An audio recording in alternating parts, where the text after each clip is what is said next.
Good morning, students. Once again, I would like to welcome you all for online class session. In the previous class, we have started to discuss the magnetic effects of electric current. In that, we have discussed what is a magnet and what are the properties of magnet. What is a magnet? Any substance which attracts small pieces of an metals or iron particles is called as a magnet, and when it is suspended it shows a direction of, it points in the north south direction, is called magnet. ಅಂದರೆ magnet ಅಂದರೆ ಏನು ಅಂತಕ್ಕಂಥದ್ದನ್ನು ನಾವು ತಿಳ್ಕೊಂಡಿದ್ದೀವಿ. ಅಂದರೆ ಯಾವುದೇ ಒಂದು ವಸ್ತು ಸಣ್ಣ ಸಣ್ಣ ಕಬ್ಬಿಣದ ಚೂರುಗಳನ್ನು ಅಟ್ರ್ಯಾಕ್ಟ್ ಮಾಡ್ಕೊಂಡ್ರೆ, ಅದನ್ನು ಹಿಡಿದಿಟ್ಕೊಂಡ್ರೆ, ಅಥವಾ ಆ ಮ್ಯಾಗ್ನೆಟನ್ನು ನಾವು ಫ್ರೀಯಾಗಿ ಬಿಟ್ಟಾಗ ಅದು ಉತ್ತರ ಮತ್ತು ದಕ್ಷಿಣಕ್ಕೆ, ನಾರ್ತ್ ಮತ್ತು ಸೌತ್ ಡೈರೆಕ್ಷನ್ಗೆ ನಿಂತ್ಕೊಂಡ್ರೆ ಅದಕ್ಕೆ ನಾವು ಮ್ಯಾಗ್ನೆಟ್ ಅಂತ ಕರಿತಾ ಹೋಗ್ತೀವಿ. ಹಾಗಾದರೆ ನ್ಯಾಚುರಲ್ ಆಗಿ ಸಿಗ್ತಕ್ಕಂಥ ಮ್ಯಾಗ್ನೆಟ್ ಯಾವುದಪ್ಪ ಅಂತ ಹೇಳಿದ್ರೆ ಲೋಡ್ ಸ್ಟೋನ್ ಅಂತ ಹೇಳಿದ್ವಿ, ಮತ್ತು ಮ್ಯಾಗ್ನೆಟೈಟ್ ಅಂತಕ್ಕಂಥದ್ದನ್ನು ನಾವು ಡಿಸ್ಕಷನ್ ಮಾಡ್ತಾ ಹೋಗಿದ್ವಿ. ಅದೇ ರೀತಿ what are the properties of magnet, ಅಂದರೆ ಒಂದು ಮ್ಯಾಗ್ನೆಟ್ ಅಂತ ಹೇಳಿದ ತಕ್ಷಣವೇ ಅದಕ್ಕೆ ಏನೆಲ್ಲ ಗುಣಲಕ್ಷಣಗಳು ಇರಬೇಕು ಅಂದರೆ, first property is that is it should have 2 poles ಅಂತಕ್ಕಂಥದ್ದು. It should have north pole and south pole. And second point, like poles repulse each other and unlike poles attracts each other. First point, it has 2 poles. One is the north pole and the south pole. Second one is south pole. The second property, like poles repulse each other and unlike poles are attract each other. The third point, they always exist in pairs of poles. They always exist in pairs of poles. And the fourth property is repulsion is the only sure test for a magnet. ಅದರಲ್ಲಿ repulsion ಅಂತಕ್ಕಂಥದ್ದು ಅದು compulsory ಬರಲೇಬೇಕು. Repulsion ಅಂತಕ್ಕಂಥದ್ದು ಇದ್ರೆ ಮಾತ್ರ ಅದನ್ನು ನಾವು magnet ಅಂತಕ್ಕಂಥದ್ದನ್ನು ನಾವಿಲ್ಲಿ ಹೇಳ್ತಾ ಹೋಗ್ತೀವಿ ಅಂತಕ್ಕಂಥದ್ದು ನಾವು ಇಲ್ಲಿ ಸ್ಟಡಿ ಮಾಡ್ತಾ ಹೋಗಿದ್ವಿ. ಅದೇ ರೀತಿ ಮ್ಯಾಗ್ನೆಟಿಕ್ ಫೀಲ್ಡ್ ಮತ್ತು ಮ್ಯಾಗ್ನೆಟಿಕ್ ಫೀಲ್ಡ್ ಲೈನ್ಸ್ ಅಂದರೆ ಏನು ಅಂತಕ್ಕಂಥದ್ದನ್ನು ನಾವು ಡಿಸ್ಕಷನ್ ಮಾಡ್ತಾ ಹೋಗಿದ್ವಿ ಲಾಸ್ಟ್ ಕ್ಲಾಸಲ್ಲಿ. And what are the magnetic field lines, what are the properties of magnetic field lines we have discussed in the previous class. And magnetic field due to current carrying conductor. When a conductor carries a current, what is the magnetic field? Where is that magnetic field? What is the nature of the magnetic field ಅಂತಕ್ಕಂಥದ್ದನ್ನು ನಾವು study ಮಾಡ್ತಾ ಹೋಗಿದ್ವಿ. ಅದನ್ನೇ ನಾವು ಇಲ್ಲಿ right hand thumb ರೂಲಲ್ಲೂ ಕೂಡ ನೋಡ್ತಾ ಹೋಗಿದ್ವಿ. ರೈಟ್ ಹ್ಯಾಂಡ್ ಥಂಬ್ ರೂಲಲ್ಲಿ ನಾವು ರೈಟ್ ಹ್ಯಾಂಡನ್ನು ಈ ರೀತಿ ಹಿಡ್ಕೊಂಡ್ರೆ ನಮಗೇನು ತೋರಿಸ್ತಾ ಹೋಗುತ್ತೆ, that is this thumb shows the direction of current and the fingers it shows the magnetic field lines ಅಂತಕ್ಕಂಥದ್ದನ್ನು ನಮಗೆ ತೋರಿಸುತ್ತೆ ಅಂತಕ್ಕಂಥದ್ದು ನಾವು ನೋಡ್ತಾ ಹೋಗಿದ್ವಿ. ಅದೇ ರೀತಿ what is the type of magnetic field in a current carrying a circular loop, current carrying conductor that conductor is in circular loop. ಒಂದು ಕರೆಂಟ್ ಕ್ಯಾರಿಯಿಂಗ್ ಕಂಡಕ್ಟರ್ ಈ ಥರ ಸರ್ಕ್ಯುಲರ್ ಲೂಪಲ್ಲಿ ಇದ್ದರೆ ಅದು ಅದರಲ್ಲಿ ಯಾವ ರೀತಿಯಾಗಿರ್ತಕ್ಕಂಥ ಮ್ಯಾಗ್ನೆಟಿಕ್ ಫೀಲ್ಡ್ ಇರುತ್ತೆ ಅಂತಕ್ಕಂಥದ್ದು ನಾವು ಇಲ್ಲಿ ನೋಡ್ತಾ ಹೋಗಿದ್ವಿ. ಅದೇ ರೀತಿ what is the type of magnetic field present in a solenoid. Solenoid ಅಂದರೆ ಏನು ಅಂತಕ್ಕಂಥದ್ದು ಹೇಳಿದೆ. A solenoid is a circular coil. Solenoid is a circular coil. ಈ ರೀತಿ ಇರತಕ್ಕಂಥ ಒಂದು ಕರೆಂಟ್ ಕ್ಯಾರಿಯಿಂಗ್ ಕಂಡಕ್ಟರಿನ ಒಂದು ಕಾಯಿಲಿಗೆ ನಾವು ಸೋಲನಾಯ್ಡ್ ಅಂತ ಕರಿತಾ ಹೋಗ್ತೀವಿ. A solenoid is a circular coil of wire in the shape of cylinder. ಸಿಲಿಂಡರಿನ ರೂಪದಲ್ಲಿ ಇರ್ತಕ್ಕಂಥದ್ದು. ಇದರಲ್ಲಿ ಏನಾಗ್ತಾ ಹೋಗುತ್ತೆ, ಇಲ್ಲೆಲ್ಲ ಸುತ್ತ ನಮಗೆ ಮ್ಯಾಗ್ನೆಟಿಕ್ ಫೀಲ್ಡ್ ಅಂತಕ್ಕಂಥದ್ದು ಇರ್ತಾ ಹೋಗಿದೆ ಅಂತಕ್ಕಂಥದ್ದು ನಾವು ಇಲ್ಲಿ ಡಿಸ್ಕಷನ್ ಮಾಡ್ತಾ ಹೋಗಿದ್ವಿ. ಅದೇ ರೀತಿ electromagnet, what is electromagnet, how electromagnet is prepared ಅಂತಕ್ಕಂಥದ್ದನ್ನು ಕೂಡ ನಾವು ಡಿಸ್ಕಷನ್ ಮಾಡ್ತಾ ಹೋಗಿದ್ವಿ. ಅದೇ ರೀತಿ what is the force on a conductor carrying current in a magnetic field. ಒಂದು ಮ್ಯಾಗ್ನೆಟಿಕ್ ಫೀಲ್ಡ್ ಅಲ್ಲಿ ಒಂದು ಕಂಡಕ್ಟರನ್ನು ಇಟ್ಟಾಗ ಅದರಲ್ಲಿ ಯಾವ ರೀತಿಯ ಫೋರ್ಸ್ ಅಂತಕ್ಕಂಥದ್ದು ಕ್ರಿಯೇಟ್ ಆಗುತ್ತೆ ಅಂತಕ್ಕಂಥದ್ದು ನಾವು ಇಲ್ಲಿ ನೋಡ್ತಾ ಹೋಗಿದ್ವಿ. ಇದನ್ನು ಆಂಫೇರ್ ಅಂತಕ್ಕಂಥದ್ದನ್ನು ನಮಗಿಲ್ಲಿ ಸಜೆಸ್ಟ್ ಮಾಡಿಬಿಟ್ಟು ನಮಗೆ ಇದನ್ನು ತೋರಿಸ್ತಾ ಹೋದ. ಇದು ಅದೇ ರೀತಿ ಈ ಫೋರ್ಸ್ ಅಂತಕ್ಕಂಥದ್ದು ಯಾವ ರೀತಿ ಎಕ್ಸರ್ಟ್ ಆಗುತ್ತೆ, ಮ್ಯಾಗ್ನೆಟಿಕ್ ಫೀಲ್ಡ್ ಅಂತಕ್ಕಂಥದ್ದು ಯಾವ ಡೈರೆಕ್ಷನಲ್ಲಿ ಇರ್ತಾ ಹೋಗುತ್ತೆ, ಮತ್ತು ಕರೆಂಟ್ ಅಂತಕ್ಕಂಥದ್ದು ಯಾವ ಡೈರೆಕ್ಷನ್ ಇರ್ತದೆ ಅಂತಕ್ಕಂಥದ್ದನ್ನು ನಾವು ಫ್ಲೆಮಿಂಗ್ಸ್ ಲೆಫ್ಟ್ ಹ್ಯಾಂಡ್ ರೂಲ್ ಇಲ್ಲಿ ನಾವು ಕಲಿತಾ ಹೋಗಿದ್ವಿ. ಏನಪ್ಪ ಹೇಳುತ್ತೆ? ಫ್ಲೆಮಿಂಗ್ಸ್ ಲೆಫ್ಟ್ ಹ್ಯಾಂಡ್ ರೂಲ್ ಅಂತ ಹೇಳ್ತಕ್ಕಂಥದ್ದು ನಾನು ಹೇಳಿದೆ. State Fleming's left hand rule. Fleming's left hand rule. This is Fleming's left hand rule. The Fleming's left hand rule states that if we hold the thumb, forefinger and the middle finger of the left hand is perpendicular to each other. Perpendicular. The thumb should be perpendicular to forefinger.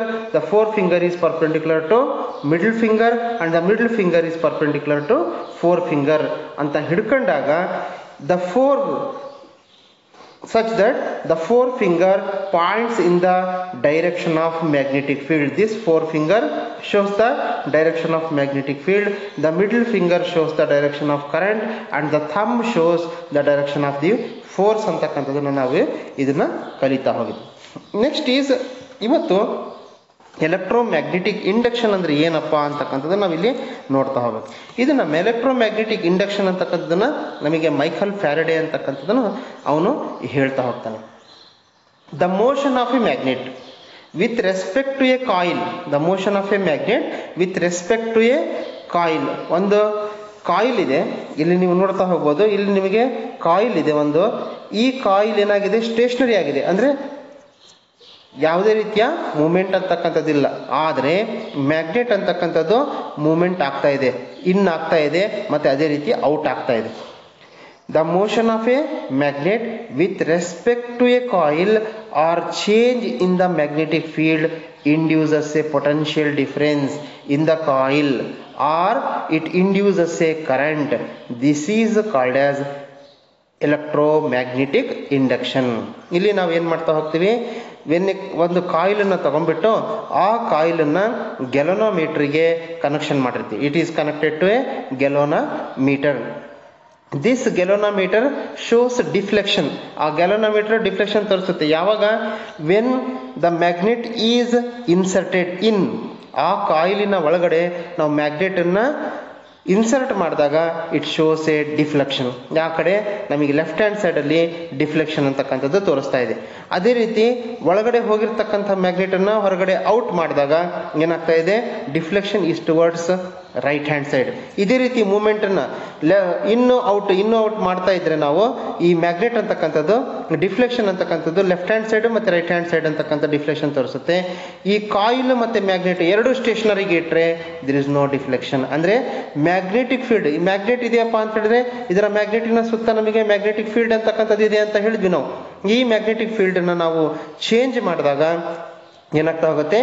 It induces A current in the coil. If a magnet is moved towards or away from the coil of a wire, it is connected to a galvanometer. The galvanometer needle shows a deflection.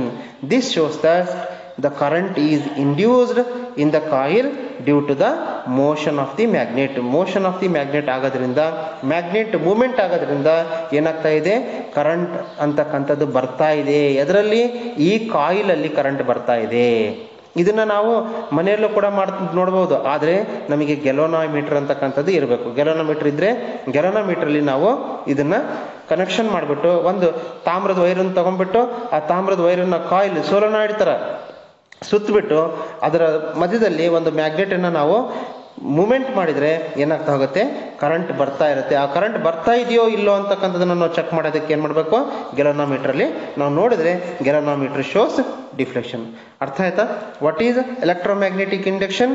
Electromagnetic induction is when the motion of a magnet with respect to a coil it changes the magnetic field, or if a magnet is moved towards or away from the coil of a wire connected to a galvanometer, the galvanometer needle shows a deflection. This shows that current is induced in the coil due to the motion of the magnet ಅಂತಾನು ಬರಿಬಹುದು. ಅಥವಾ the motion of the magnet with respect to a coil or change in the magnetic field induces potential difference in the coil, or it induces a current in the coil. This is called electromagnetic induction ಅಂತಕ್ಕಂಥದ್ದು ನಾವಿಲ್ಲಿ ನೋಡ್ತಾ ಹೋಗ್ತೇವೆ. Next is change in the magnetic field ಅನ್ನ change ಮಾಡೋದ್ರಿಂದ current induce ಆಗುತ್ತೆ ಅಂತ ಹೇಳಿದ್ವಿ. ಅಲ್ಲಿ ನಾವು ಒಂದು ಮ್ಯಾಗ್ನೆಟ್ ಅನ್ನ ಮತ್ತೆ ಕಾಯಿಲ್ ಅನ್ನ ತಗೊಂಡಿದ್ವಿ. ಇಲ್ಲಿ ದಿರ್ ಇಸ್ ನೋ ಮ್ಯಾಗ್ನೆಟ್, ನಾವಿಲ್ಲಿ ಮ್ಯಾಗ್ನೆಟ್ ಅಂಡ್ ಕಾಯಿಲ್ ಅನ್ನ ತಗೊಂಡಿದ್ವಿ. ಆದ್ರೆ ಇಲ್ಲಿ ನಾವೇನ್ ಮಾಡ್ತಾ ಇದೀವಿ, ದಿರ್ ಇಸ್ ನೋ ಮ್ಯಾಗ್ನೆಟ್. ಇಲ್ಲಿ ಏನ್ ಮಾಡ್ತಾ ಇದೀವಿ, ಎರಡು ಕಾಯಿಲ್ಸ್ ಅನ್ನ ತಗೊಂತಿದ್ವಿ. ಇಲ್ಲೊಂದು ಕಾಯಿಲ್ ಇದೆ, ಇದು ಮ್ಯಾಗ್ನೆಟ್ ಅಂತ ಕನ್ಸಿಡರ್ ಮಾಡಬೇಡ್ರಿ, ಇದು ಮ್ಯಾಗ್ನೆಟ್ ಅಲ್ಲ. ನಾನು ಬ್ಯಾಕ್ ಗ್ರೌಂಡ್ ಸ್ಕ್ರೀನ್ ಅಲ್ಲಿ ಹಾಕಿರ್ತಕ್ಕಂಥ magnet, that is not a, here we are not taking magnet, we are taking only two coils. That is one coil is connected to a battery and another coil is connected to a galvanometer. ಇಲ್ಲಿ ಕಾಣ್ತಾ ಇದೆಯಾ, ಇಲ್ಲಿ ಒಂದು 2000 volts ಬ್ಯಾಟ್ರಿಗೆ ನಾವು ಇಲ್ಲಿ ಒಂದು ಕಾಯಿಲನ್ನ connect ಮಾಡಿದ್ವಿ. ಇನ್ನೊಂದು ಕಡೆ ಕಾಯಿಲನ್ನ ಏನ್ ಮಾಡಿದ್ವಿ, ಈ ಕಾಯಿಲಿಗೂ ಯಾವುದೇ ರೀತಿಯ ಕನೆಕ್ಷನ್ ಇಲ್ಲ. ಆದರೆ ಒಂದು coil, first coil is very near to coil second ಕಾಯಿಲಿಗೆ ಫಸ್ಟ್ ಕಾಯಿಲ್ ಅಂತಕ್ಕಂಥದ್ದು ಹತ್ರ ಇದೆ, ಆದರೆ ಯಾವುದೇ ರೀತಿಯ ಕನೆಕ್ಷನ್ ಅಂತಕ್ಕಂಥದ್ದಿಲ್ಲ. ಇಲ್ಲಿ ಏನ್ ಮಾಡ್ತಾ ಹೋಗ್ತೀವಿ, take 2 coils of A wires wound around a cylindrical paper roll ಅಲ್ಲಿ ಇರ್ತಕ್ಕಂಥದ್ದು, ನಮಗೆ ಒಂದು ಊದುಬತ್ತಿ ಆಗಿರ್ತಕ್ಕಂಥ ಅಗರಬತ್ತಿಯ ಒಂದು ಪೇಪರ್ ರೋಲ್ ಬರ್ತದಲ್ಲ, ಆ ಪೇಪರ್ ರೋಲ್ ಅನ್ನು ತಗೊಂಡ್ಬಿಟ್ಟು 2 ತಾಮ್ರದ ವೈರ್ ತಗೊಂಡು ಒಂದನ್ನ ಸುತ್ತಬಿಟ್ಟು ಅದನ್ನ ಏನ್ ಮಾಡ್ಬೇಕು, ನಾವು ಬ್ಯಾಟ್ರಿ ಕನೆಕ್ಷನ್ ಕೊಡಬೇಕು. ಇನ್ನೊಂದು ವೈರನ್ನ ಸುತ್ತಬಿಟ್ಟು ಅದನ್ನ ಗ್ಯಾಲೋನೋಮೀಟರ್ಗೆ ಕನೆಕ್ಷನ್ ಕೊಡ್ತಾ ಹೋಗ್ಬೇಕು. Take 2 coils of wires wound around a cylindrical paper roll, connect one coil to a battery and the other coil to a galvanometer. ಒಂದು ಕಾಯಿಲ್ ಅನ್ನ ಬ್ಯಾಟರಿ ಕನೆಕ್ಷನ್ ಮಾಡಬೇಕು, ಇನ್ನೊಂದು ಕಾಯಿಲ್ ಅನ್ನ ಗ್ಯಾಲೋನೋಮೀಟರ್ ಕನೆಕ್ಷನ್ ಮಾಡಬೇಕು. What happens when battery is switch on? A current is passed through the first coil, but the galvanometer needle shows a deflection in the second coil. Second coil ಅಲ್ಲಿ ಇಲ್ಲಿ current pass ಆದ್ರೆ deflection ಅಂತಕ್ಕಂಥದ್ದು ಇಲ್ಲಿ ತೋರಿಸ್ತಾ ಇದೆ. ಯಾವಾಗ current ಅನ್ನು ನಾವು ಡಿಸ್ಕನೆಕ್ಷನ್ ಮಾಡ್ತೀವೋ there is no deflection, that is the deflection is in opposite direction. ಓಕೆನಾ, ಯಾವಾಗ ನಾವು ಕರೆಂಟ್ ಪಾಸ್ ಮಾಡಿದ್ವೋ deflection is towards right hand side. ಇಲ್ಲಿ ಕಾಣ್ತಾ ಇದೆ, deflection is towards right hand side. When current is put off, the deflection is towards left hand side. ಈ ರೀತಿ switch on switch off ಮಾಡೋದ್ರಿಂದ ಏನಾಗ್ತಾ ಹೋಗುತ್ತೆ, ಡಿಫ್ಲೆಕ್ಷನ್ ಅಂತಕ್ಕಂಥದ್ದು ಕಂಟಿನ್ಯೂಸ್ ಆಗಿ ಚೇಂಜ್ ಆಗ್ತಾ ಇದೆ, ಡಿಫ್ಲೆಕ್ಷನ್ ಅಂತಕ್ಕಂಥದ್ದು ತೋರಿಸ್ತಾ ಇದೆ. It shows that the current is induced due to a change in the magnetic field. ಯಾವಾಗ ನಾವು ಕರೆಂಟ್ ಪಾಸ್ ಮಾಡಿದ್ವೋ ಫಸ್ಟ್ ಕಾಯಿಲ್ ಅಲ್ಲಿ ಮ್ಯಾಗ್ನೆಟಿಕ್ ಫೀಲ್ಡ್ ಉಂಟಾಯಿತು. ಆ ಮ್ಯಾಗ್ನೆಟಿಕ್ ಫೀಲ್ಡ್ ಏನ್ ಮಾಡ್ತು, ಇನ್ನೊಂದು ಪಕ್ಕದಲ್ಲಿ ಇರ್ತಕ್ಕಂಥ ಕಾಯಿಲ್ ಅಲ್ಲಿ ಮ್ಯಾಗ್ನೆಟಿಕ್ ಫೀಲ್ಡ್ ಅನ್ನ ಕ್ರಿಯೇಟ್ ಮಾಡ್ತು. ಆ ಮ್ಯಾಗ್ನೆಟಿಕ್ ಫೀಲ್ಡ್ ಕ್ರಿಯೇಟ್ ಆಗಿದ್ದಕ್ಕೆ ಇಲ್ಲಿ ಡಿಫ್ಲೆಕ್ಷನ್ ಅಂತಕ್ಕಂಥದ್ದು ನಮಗೆ ತೋರಿಸ್ತಾ ಇದೆ ಅಂತಕ್ಕಂಥದ್ದು ನಾವು ಇಲ್ಲಿ ನೋಡ್ತಾ ಹೋದ್ವಿ. ಓಕೆನಾ, that is change in the magnetic field produces induced current. Take 2 coils of wires wound around a cylindrical paper roll, connect one coil to a battery and the other coil to a galvanometer. If current is passed through the first coil, the galvanometer needle shows a deflection in the second coil. If the current is disconnected, the needle moves in the opposite direction. This shows that the current is induced in the magnetic field due to change in the magnetic field ಅಂತಕ್ಕಂಥದ್ದು ನಮಗೆ.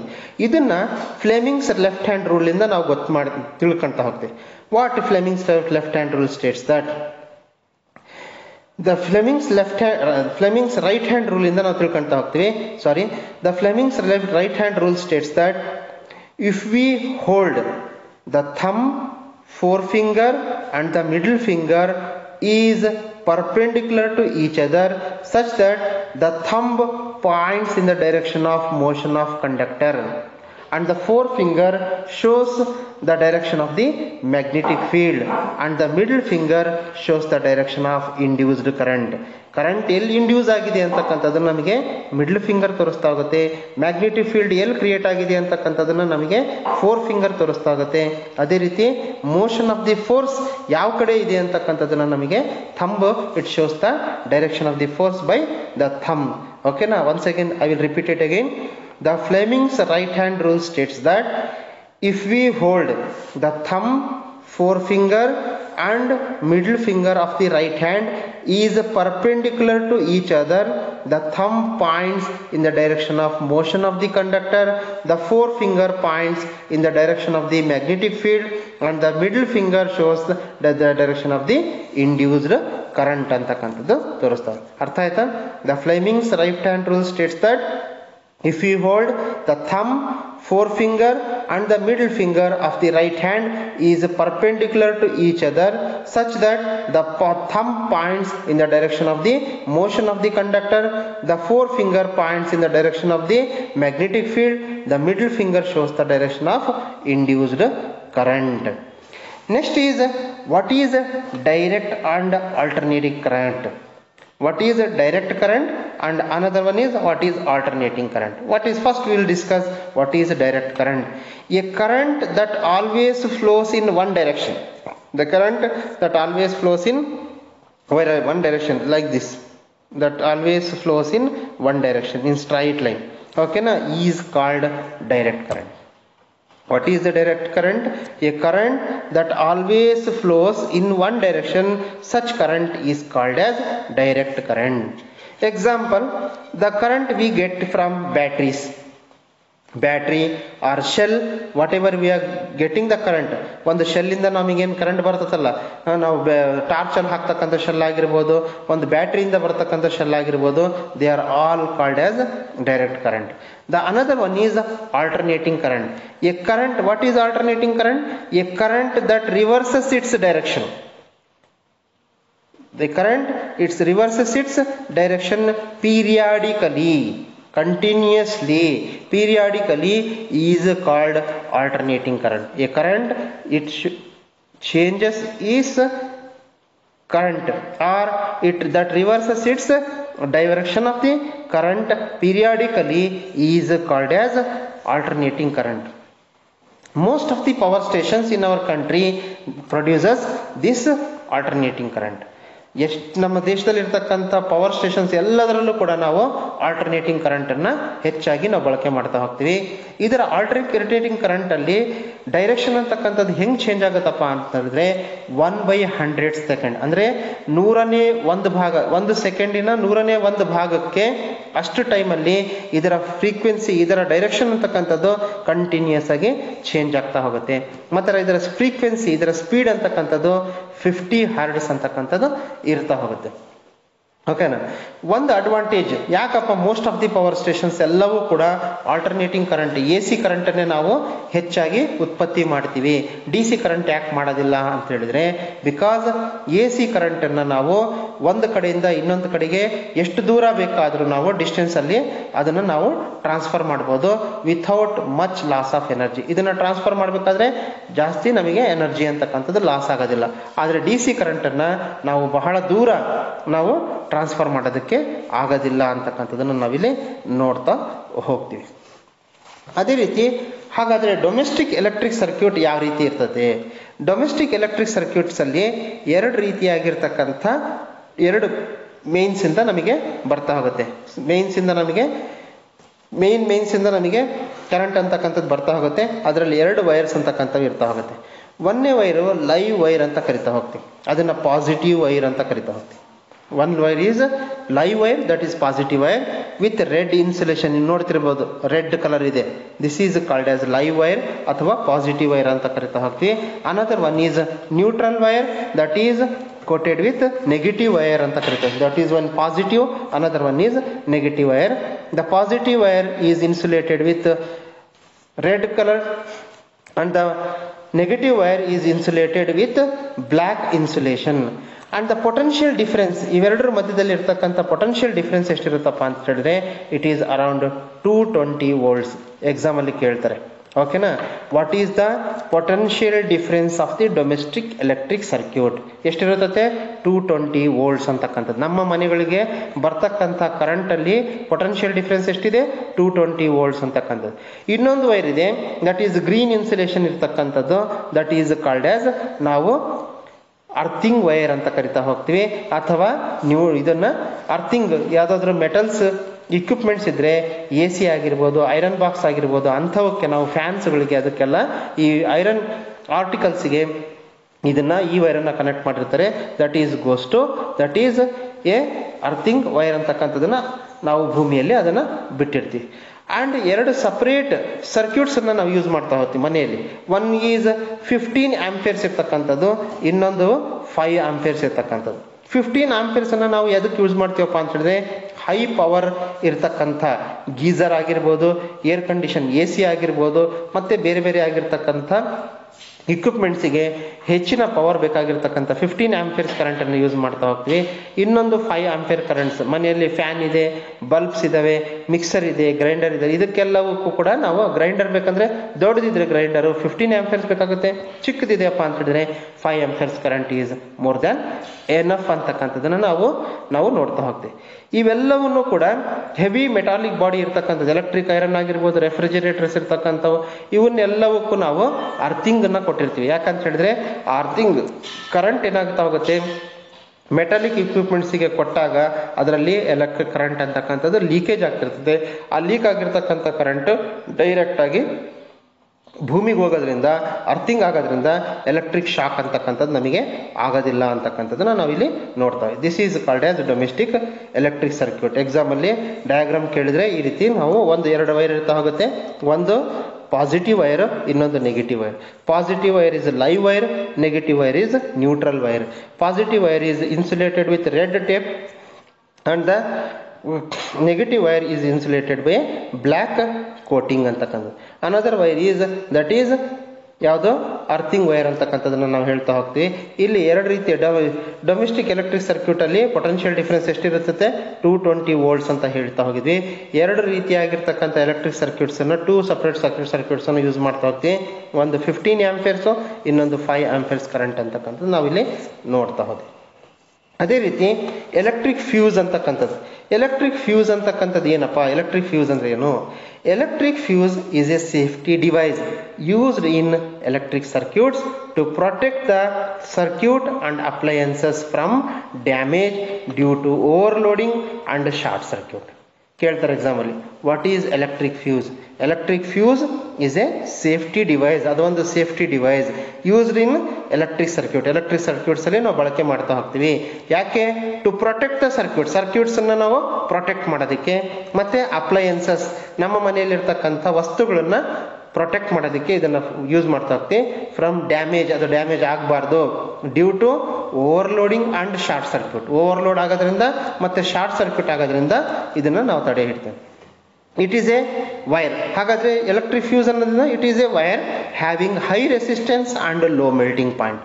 High resistance power ಇರ್ತದೆ ಮತ್ತೆ low melting point ಇರ್ತಕ್ಕಂಥದ್ದನ್ನ ನಾವಿಲ್ಲಿ use ಮಾಡ್ತಾ ಹೋಗ್ತೀವಿ. The fuse wire ಅಂತಕ್ಕಂಥದ್ದು it melts and breaks the circuit when excess current is flows through the circuit. ಯಾವಾಗ ಹೆಚ್ಚಿನ ಕರೆಂಟ್ ನಮ್ಮ ಸರ್ಕ್ಯೂಟ್ ಅಲ್ಲಿ ಪಾಸ್ ಆಗಿ ಹೋಗುತ್ತೋ ಅವಾಗ ಏನಾಗುತ್ತೆ, ಈ ಫ್ಯೂಸ್ ವೈರ್ ಅಂತಕ್ಕಂಥದ್ದು ಕಟ್ ಆಗ್ತಾ ಹೋಗುತ್ತೆ. ಬೆಲ್ಟ್ಸ್ ಅಂದ್ರೆ ಅದು ಕರಗ್ಬಿಟ್ಟು ಬ್ರೇಕ್ ಆಗ್ತಾ ಹೋಗುತ್ತೆ. Fuse wire is made up of. ಹಾಗಾದ್ರೆ ಫ್ಯೂಸ್ ವೈರ್ ಇದರಿಂದ ಮಾಡಲ್ಪಟ್ಟಿದೆ. It is made up of a metal or an alloy. Alloy ಅಂತ ಹೇಳಿದ್ರೆ mixture of metals like lead, tin, aluminium and copper, and this fuse wire is connected to a live wire in the series. Series ಅಲ್ಲಿ ನಾವು live wire ಅನ್ನ ಇಲ್ಲಿ ನೋಡ್ತಿರ್ಬೋದು. ಇಲ್ಲಿ fuse ಅನ್ನ ನಾವು ಕನೆಕ್ಟ್ ಮಾಡ್ತಾ ಹೋಗಿದ್ವಿ. This is called as fuse wire. ಇಲ್ಲಿ ಲೈವ್ ವೈರ್ ಹೋಗ್ತದೆ, ಇದರ ಮಧ್ಯದಲ್ಲಿ ನಾವು ಫ್ಯೂಸ್ ಅನ್ನ ಹಾಕಿದ್ವಿ. ಯಾಕೆ? ಇದರಲ್ಲಿ ಹೆಚ್ಚಿನ ಕರೆಂಟ್ ಹೋಯ್ತಪ್ಪ ಅಂತ ಹೇಳಿದ್ರೆ ಅವಾಗ ಏನಾಗುತ್ತೆ, ಈ ಫ್ಯೂಸ್ ವೈರ್ ಅಂತಕ್ಕಂಥದ್ದು ಮೆಲ್ಟ್ ಆಗ್ಬಿಟ್ಟು ಬ್ರೇಕ್ ಆಗ್ತಾ ಹೋಗುತ್ತೆ. ಹಾಗಾದ್ರೆ ಓವರ್ಲೋಡಿಂಗ್ ಅಂದ್ರೆ ಏನು? What is overloading? Overloading is caused due to increase in voltage. Voltage ಅನ್ನ ಇನ್ಕ್ರೀಸ್ ಆಗೋದ್ರಿಂದ ಇದು ಓವರ್ಲೋಡಿಂಗ್ ಆಗ್ತಕ್ಕಂಥದ್ದು.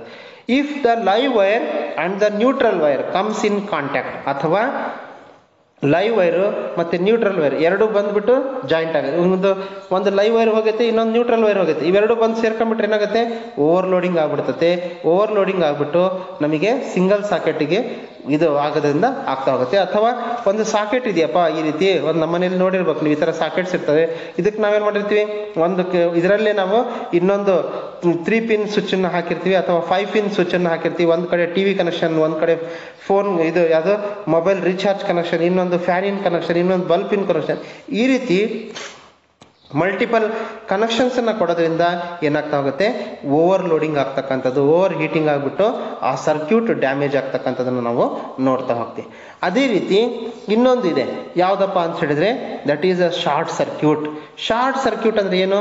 Short circuit is caused when the live wire and the neutral wire is comes in contact or the current suddenly increases in the circuit.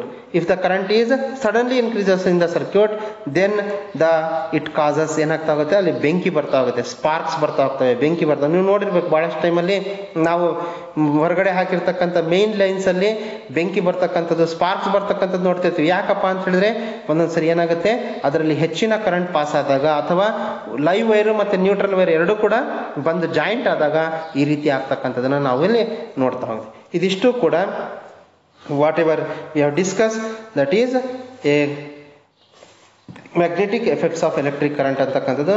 Next ಕ್ಲಾಸಲ್ಲಿ we will discuss the DC current, DC motor and the AC generator ಅಂತಕ್ಕಂಥದ್ದನ್ನು ನಾವು discussion ಮಾಡ್ತೀವಿ. Okay, thank you one and all.